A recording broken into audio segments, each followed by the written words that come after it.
Come gather round, we got something cool going down. Hello, my name is Jan Huerta, and today we'll be looking at the work of Cornelius Williams Peoples, who is an upcoming undergraduate UNT student majoring in media arts who loves film and broadcasting. He has worked on many videos over his time at UNT, starting with a black and white silent film called Before the Day Started.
Next, I want you to close your eyes and be immersed in an only audio project and how every sound you hear is self-made between two characters, the God of Storms and the Phoenix called Unpredictable. Let's listen in.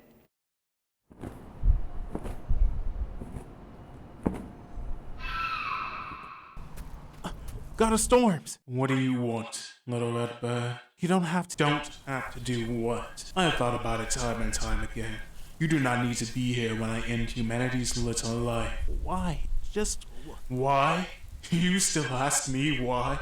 I have seen the mortals of this world so they kill the one thing that I love. She's the very world you stand on. My world. That I have seen dying over the millennia. She was the one that loved the mortals and all there is. She is what you call her Mother Gaia. She's alive just like me, and we were the only beings who saw each other for what we were. She cared for the mortals and the animals. But you are all parasites and leeches, taking the resources and spreading your infections. Every time a tree falls, she tries not to scream in agony, but instead an earthquake forms. Or when she tries to fight the pain, the volcanoes awaken and fills her with regret, hoping the mortals have time to run away. Then I ask you, Cornelius also played the host of a parody talk show called Eyewitness. Let's see. Welcome back to Eyewitness. I'm your host, Ray Markable, no relation to Remarkable. Tonight, our witnesses will tell us more about the sudden squirrel attack centering around this strange Florida man. Our witness is Lucy, who was there at the crime scene of one of these attacks. Lucy, how are you doing? Good. I'm so glad. I'm happy. The man. So let's give a big round of applause to Savannah. Wow, Savannah, welcome. Savannah, thank you so much, and take your weird squirrel pizza with you. Okay? Thank you. Make a little parody movie called Pizza 2 or something. Round of applause, everybody. Round of applause. All right, let's give a big welcome to our final guest, the man of the hour, the great, the one, the only, Florida man. Anthony Squidward. I've just got done writing up a thesis actually about neurotransmission. Oh, Jesus. Oh, God. What? Oh, God. You're so toxic. My nuts. Oh, Jesus. What the frick is going on? You're taking over my stuff. I hate you. So that's all the time we have for today. Thank you so much for watching Eyewitness here. Next week, we'll be interviewing a couple from Alabama, Sweet Home Alabama. I'm your host, Ray Markable, and have a good night, everybody. This semester, Cornelius interviewed a photographer named Chandler Hawkins and how he came to do what he loved. Let's take a look. What made you want to do photography or take pictures per se? I guess it's kind of a long-winded story. My mom had like a little digital point and shoot, like the digicams that are used nowadays. She had one of those back in like 2006 or something, and we went on a vacation, and she had me like take pictures of the family and stuff. Like she'd hand me the camera to take the photos. So ever since then, I felt like I just had an attachment to the cameras. So it was like later on, she bought me my own, and then I kind of just have been doing that ever since. So I'm really into street photography. That's like the majority of what I like to do. That's why I have like this camera. This is like literally the premier street photography camera that you can have. So basically what street photography is it's basically capturing like candid moments of everyday life, mostly of strangers. So I'm not really like asking for permission from people. I'm just out in public taking these photos. Sometimes it'll lead to confrontations, and sometimes it'll be like people are happy that I took their photo or whatever. Some people will want to see it, some people don't want to see it. I think there's just something special about capturing like these little special moments in just like the ordinary, everyday, day-to-day life. For a picture that I'd want to remember, I think I started in like the last couple years, I started going to the state fair and just documenting that. Just because Dallas is like an interesting place. There's not a whole lot of spaces where people are just walking or just outside in general. Most of the time people are driving to wherever they gotta go, and then whenever they leave, they'll just drive off. So like street photography is like a big thing with people walking around, so the state fair is like the perfect opportunity for that. I do have a couple shots from the state fair last year that I really enjoy. There's this one where it's this family, and it's the mom is holding a baby, or she's not a baby, she's like a toddler, and I'm behind the family, so they're walking forwards. The toddler is facing this way, and she, for whatever reason, she had her eye closed like this, and then one eye open. And it's just like the expression on her face and the way that I had framed everything is just like one of those photos where I was like, wow, like I can't believe I took that. But nowadays, I always carry a camera with me. Like it's something that I constantly have, just because there's always things that are happening no matter what. And like sometimes I'll spot things that I think that are interesting, and I want to make sure that I have a camera in order to document them.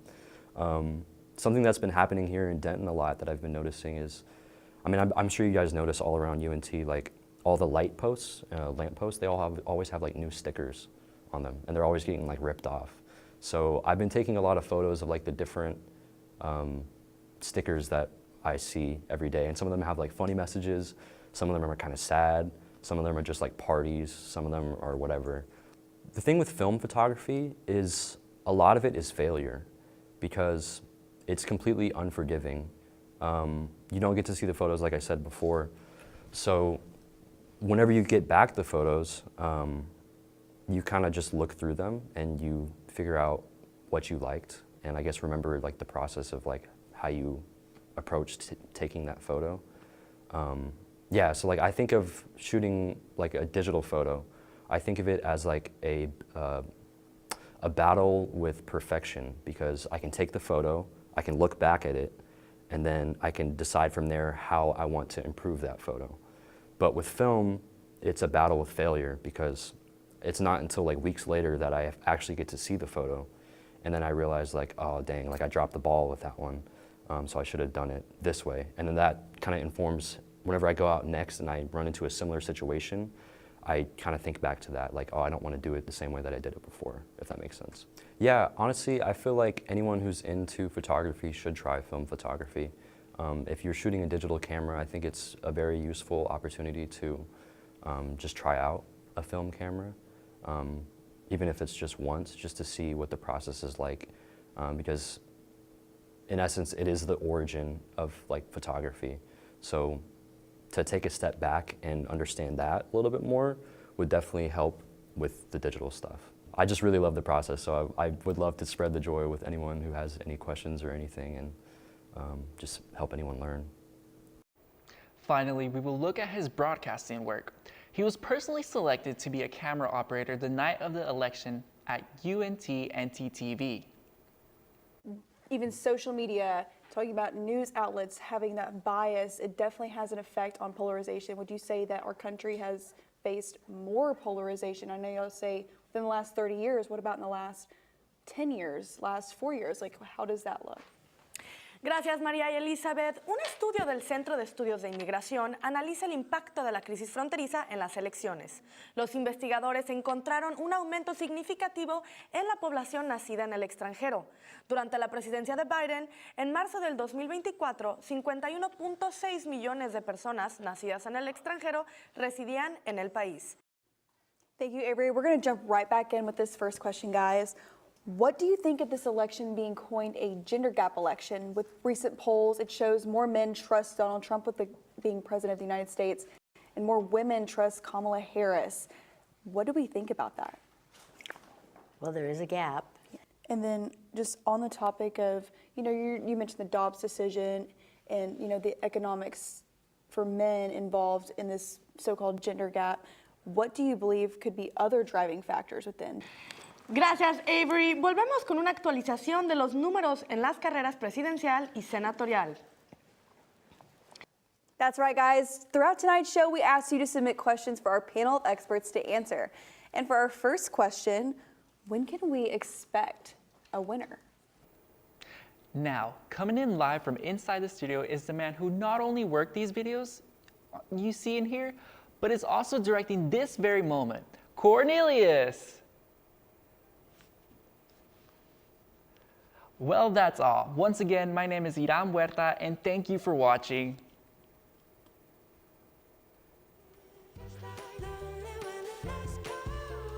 Let's go.